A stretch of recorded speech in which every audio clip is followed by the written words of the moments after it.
हमारे channel edu एनवायर में आपका स्वागत है। मैं जया। आइए हम लोग देखेंगे प्रायद्वीपीय पठार का भाग 2। इससे पहले हमने क्या देखा है, प्रायद्वीपीय पठार क्या होते हैं, क्या होती हैं इनकी विशेषताएं और उनके क्या क्या विभाजक क्षेत्र थे। ठीक है, तो अब हम यहाँ से शुरू करेंगे केंद्रीय उच्च भूमि का विभाजन। यानी केंद्रीय उच्च भूमि को हमने मूल रूप से 6 भागों में बांट लिया था। और ये 6 भाग कौन कौन से थे, तो अरावली पर्वतमाला, मालवा का पठार, मेवाड़ का पठार, बुंदेलखंड का पठार, विंध्य श्रेणी और सतपुड़ा श्रेणी। अब यहाँ से जो मूल बिंदु हैं और जहाँ से क्वेश्चन पूछे जाते हैं हम उन पर प्रकाश डालेंगे। बहुत ज्यादा विस्तार में अगर आप पढ़ना चाहते हैं तो आप किताबों की भी मदद ले सकते हैं, लेकिन जहाँ से क्वेश्चन पूछा जाता है आपका फोकस सिर्फ वहाँ होना चाहिए, क्योंकि आपको एग्जाम पास करना है। ठीक है, तो शुरू करें। केंद्रीय उच्च भूमि को हम क्या करते हैं, 6 भागों में हमने इसको बांट लिया है। और सबसे पहले हम देखेंगे क्या, अरावली पर्वतमाला। इसमें जो सबसे ज्यादा क्वेश्चन पूछता है वो अरावली पर्वत क्षेत्र और मालवा का पठार, विंध्य श्रेणी और सतपुड़ा श्रेणी से पूछेगा। ये जो मेवाड़ का पठार और बुंदेलखंड का पठार है, ये चाहें तो एक बार आप स्किप भी कर सकते हैं, लेकिन एक नजर इसको देख लेना आवश्यक है, इसलिए मैंने यहाँ पे इसको नोट डाउन किया है। तो सबसे पहले देखेंगे हम लोग अरावली पर्वत श्रेणी को।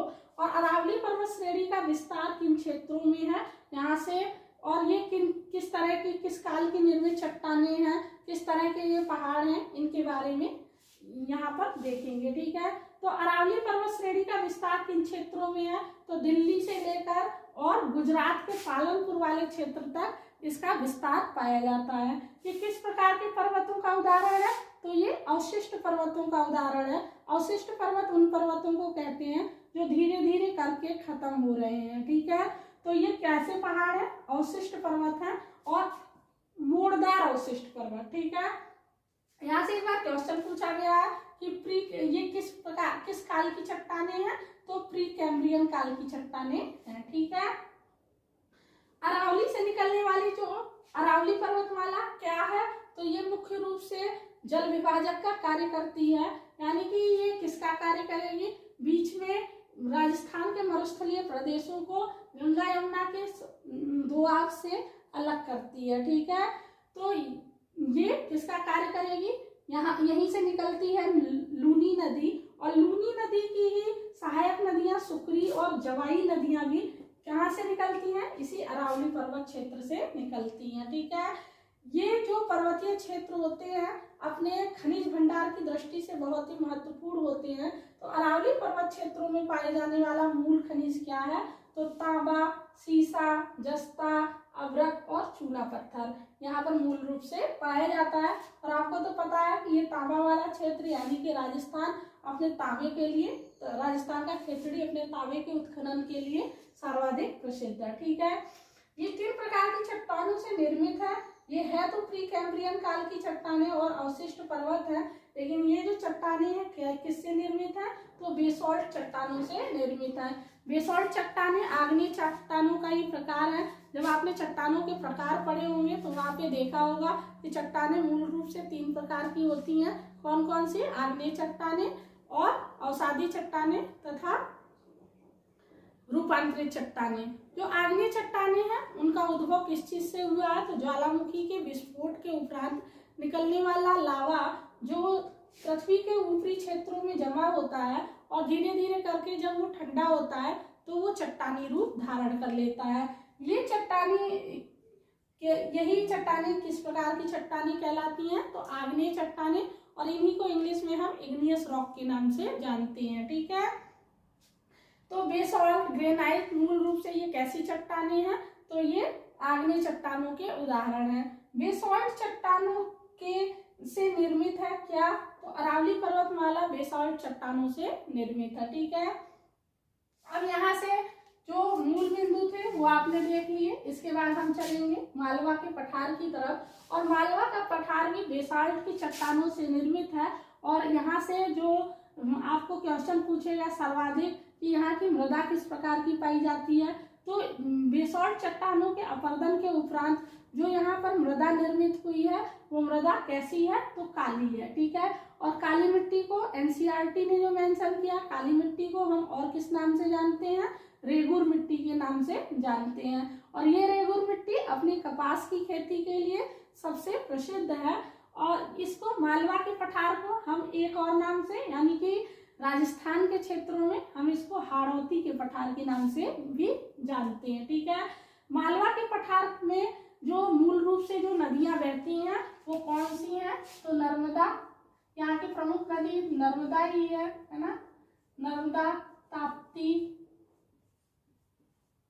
है ना, नर्मदा ताप्ती यहाँ की मुख्य नदियां हैं। और आपने पिछले चैप्टर में पढ़ा था, वहां पर क्या पढ़ा था कि नर्मदा और ताप्ती एक अपवाद नदियां, प्रायद्वीप ये पठार में बहने वाली नदियों के जो नेचर है उसके बिल्कुल विपरीत बहती हैं, यानी कि ये पूर्व से पश्चिम की ओर बहेंगी और इनका मुहाना बंगाल की खाड़ी में ना हो करके इनका मुहाना कहाँ पे है, तो अरब सागर में है। ठीक है, और ये नर्मदा और ताप्ती और क्या करती है, तो ये मुख्य रूप से इन पर्वत श्रेणियों यानी विंध्याचल श्रेणी और सतपुड़ा श्रेणी में विभाजक का कार्य करेंगी। यानी कि इसके दक्षिणी भाग में, विंध्याचल श्रेणी के दक्षिणी भाग में सतपुड़ा पर्वत है और विंध्याचल और सतपुड़ा के बीच में ही नर्मदा बहती है।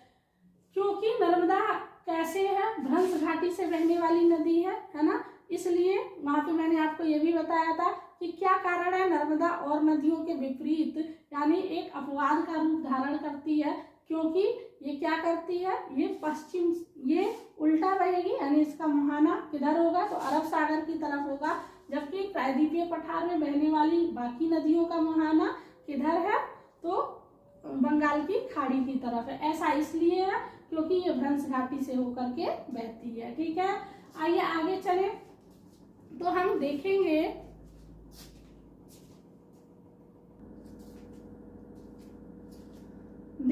इसी क्षेत्र में, यानी कि मालवा के पठारी क्षेत्रों में ही नर्मदा नदी, नर्मदा ताप्ती के साथ ही हम कुछ चंबल की विशेषताएं भी देखेंगे। चंबल नदी घाटी जो है भारत में अवनालिका अपरदन का सबसे अच्छा उदाहरण है। यानी कि ये क्या करती है, अवनालिका अपरदन क्या है, तो पानी के द्वारा जब मिट्टी की परतें, जैसे ये कोई क्षेत्र है, ये कोई समतल क्षेत्र मान लीजिए, यहाँ से होकर के कोई नदी बहती है, तो नदी की धाराएं क्या करती हैं, इन क्षेत्रों को पानी, तेज पानी बहने के कारण ये यहाँ से इसको काटते हुए चली जाएंगी और यहाँ पर एक नाली जैसी संरचना यानी गहरी संरचना बन जाएगी। इसी गहरी संरचना को हम अवनालिका कहते हैं। और चंबल नदी घाटी के द्वारा बनाए गए क्षेत्रों को हम उत्खत भूमि के नाम से जानते हैं। और चंबल नदी घाटी अपने अवनालिका अपरदन के लिए सर्वाधिक प्रसिद्ध है और यहाँ पे कई तरह के जो है बड़े बड़े महाखड्डों का निर्माण हो जाता है, क्योंकि चंबल एक बड़ी नदी है और तेजी से प्रवाहित होती है। तो इन क्षेत्रों में जो भी नदियां थी, जो विशेषताएं थी मूल रूप से, जहाँ से क्वेश्चन बनेंगे वो अभी आपने देख लिए। ठीक है, अब हम लोग आएंगे मेवाड़ का पठार, बहुत इंपॉर्टेंट नहीं है, ये सिर्फ इतना आप देख लीजिए कि मालवा का पठार और बुंदेलखंड के पठार के बीच में ये विभाजक का कार्य करेगा मेवाड़ का पठार। और ये राजस्थान का दक्षिणी भाग है, कुछ भाग इसमें गुजरात का भी शामिल है। ठीक है, इसके बाद देखें बुंदेलखंड का पठार। बुंदेलखंड का पठार ग्रेनाइट और नीच चट्टानों से निर्मित है और ग्रेनाइट और नीच चट्टानों के अपरदन के उपरांत जो यहाँ पर मृदा पाई जाएगी वो किस रंग की होगी, तो यहाँ पर लाल रंग की मृदा पाई जाती है। ठीक है, लाल रंग की मृदा आप जानते हैं, अगर आपने मिट्टी को, भारत की मिट्टियां पढ़ी हैं तो आपको पता होगा कि लाल रंग की मृदा बहुत अच्छी खेती के लिए नहीं मानी जाती है। तो यहाँ पर खेती का विकास बहुत ज़्यादा नहीं है। और दूसरी बात, यहाँ पर बहुत ज़्यादा क्या होता है, पठारी क्षेत्र होने के कारण बहुत ज़्यादा खेती का भी विकास नहीं हुआ, जिसके कारण और यहाँ पर जो है सरकारों द्वारा भी बहुत योजनाएं तो चलाई गई, लेकिन योजनाएं तो जानते हैं कि पेपरों पर ही चलती हैं। तो ये बुंदेलखंड के पठार को हम इस केंद्रीय उच्च भूमि का आर्थिक दृष्टि से सबसे पिछड़ा भाग भी समझ सकते हैं। ठीक है, और इन क्षेत्रों में भी चंबल की जो है बहती है बुंदेलखंड वाले क्षेत्रों में, और यहाँ चंबल की एक सहायक नदी यानी कि बनास नदी भी बहती है। ठीक है, आगे चले और आगे हम देखेंगे क्या, तो हम लोग देखेंगे विंध्य श्रेणी और सतपुड़ा श्रेणी को। बुंदेलखंड का पठार, इसका विस्तार किन क्षेत्रों में पाया जाता है, तो बुंदेलखंड का जो पठार है वो उत्तर प्रदेश के कुल 7 जिलों से, उत्तर प्रदेश के कुल 7 जिले और मध्य प्रदेश के कुल 7 जिलों को मिलाकर के बना हुआ है। ठीक है,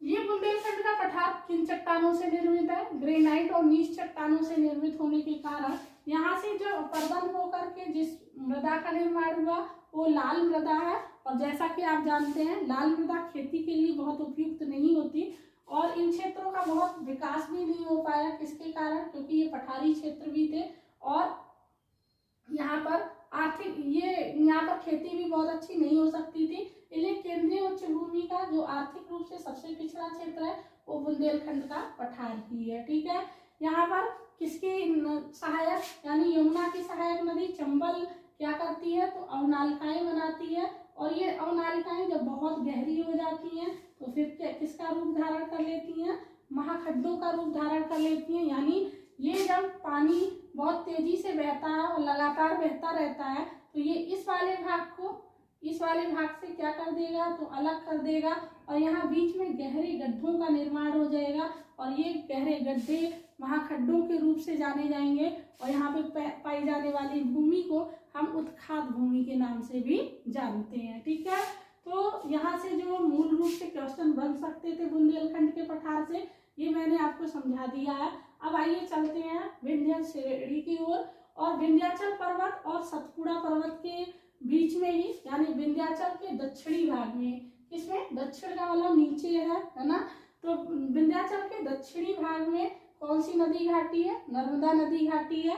और ये नर्मदा नदी घाटी किसके बीच में, विंध्याचल और सतपुड़ा के बीच में मूल रूप से जल विभाजक का कार्य करती है।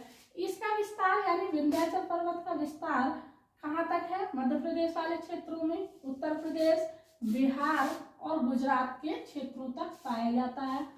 बिहार में इसको हम कैमूर हिल के नाम से जानते हैं और गुजरात में इसको जोवट हिल के नाम से जाना जाता है। ये मैंने यहाँ पे इसलिए लिखा है क्योंकि ये क्वेश्चन पूछा गया है कि बिहार के क्षेत्रों में विंध्याचल पहाड़ी को हम किस नाम से जानते हैं, तो बिहार के क्षेत्रों में हम इसको कैमूर हिल के नाम से और गुजरात के क्षेत्रों में इसे हम जोवट हिल के नाम से जानते हैं। ये पहाड़ी क्षेत्र यानी विंध्याचल पहाड़ी क्षेत्र कई सारी पहाड़ियों का मिश्रण है, यानी इसमें कई सारी पहाड़ियां शामिल हैं, जैसे कि विंध्याचल खुद तो शामिल है ही और इसमें कैमूर की पहाड़ियां है ना, कैमूर की पहाड़ियां और पारसनाथ की पहाड़ियां भी शामिल हैं। तो आपसे पूछ सकता है कभी कभी कि पारसनाथ की पहाड़ियां किसका भाग है, तो ये विंध्याचल श्रेणी का ही भाग है। ठीक है, इनका विस्तार आप समझ गए। और यहाँ पे जो मूल रूप से नदी बहेगी यानी तो ये यहाँ पे कौन सी नदी बहेगी, तो इसके दक्षिणी भाग में नर्मदा नदी घाटी बहती है और आप जानते हैं मध्य प्रदेश में जो इनका ज्यादातर विस्तार मध्य प्रदेश वाले क्षेत्रों में ही है और मध्य प्रदेश वाले क्षेत्रों में आपको पता है सबसे बड़ी नदी कौन सी मानी जाती है, तो नर्मदा मानी जाती है। एक तरह से मध्य प्रदेश का जीवन भी कहलाती है ना। तो फिर ये आपको समझ आ गया। अब आगे चले तो हम लोग क्या देखेंगे, सतपुड़ा जो इसका आखिरी भाग है और सतपुड़ा का विस्तार कहाँ तक है, तो गुजरात, मध्य प्रदेश, महाराष्ट्र से छत्तीसगढ़ और छोटा नागपुर के पठारी भागों तक इसका विस्तार पाया जाता है। किसका, सतपुड़ा श्रेणी का, है ना। यहाँ से जो मूल रूप से क्वेश्चन पूछेगा ये वाला है ना कि इनमें कौन कौन सी पहाड़ियां हैं और इन पहाड़ियों के जो सर्वोच्च शिखर है कौन से हैं और यहाँ से जो नदियां निकलती हैं वो कौन कौन सी महत्वपूर्ण नदियां हैं। तो यहाँ पे देखिए गुजरात, मध्य प्रदेश, महाराष्ट्र से छत्तीसगढ़ और छोटा नागपुर के पठार तक सतपुड़ा श्रेणी का विस्तार है। और ये पश्चिम से पूर्व में तो सबसे पश्चिम में इसमें राजपीपला की पहाड़ी, उसके बाद महादेव की पहाड़ी और उसके बाद मैकाले की श्रेणी आती है। ठीक है, यहाँ की सबसे जो ऊंची चोटी है वो धूपगढ़ की चोटी है जो कहाँ पर पाई जाती है, तो वो महादेव पहाड़ी का अंग है। और मैकाले पहाड़ी का की जो चोटी है वो क्या है, अमरकंटक। अमरकंटक का नाम तो बहुत ज्यादा प्रसिद्ध है, आपने सुना भी होगा और बहुत से लोगों ने तो अमरकंटक देखा भी होगा, है ना। ये अमरकंटक अपनी किसके लिए प्रसिद्ध है, तो ये किसके, यहाँ से गंगा की सहायक नदी कौन कौन सी, तो सोन नदी,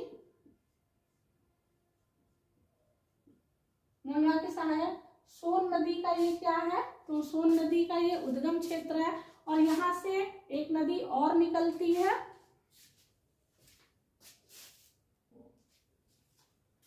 एक नदी यहाँ से और निकलती है, उसका नाम अभी अभी मैंने बताया था, नर्मदा, है ना।